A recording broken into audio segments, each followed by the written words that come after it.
அண்ணாமலைக்கு அரோஹரா.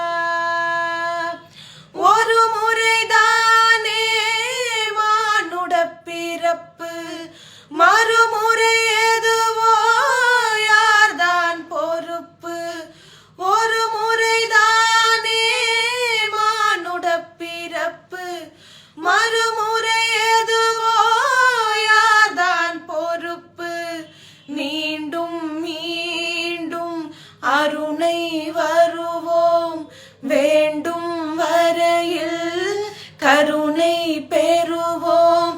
திருவருள் பொழிவான் அண்ணாமலை, அந்த அண்ணாமலை இருக்க குறையே இல்லை. சிவனடியா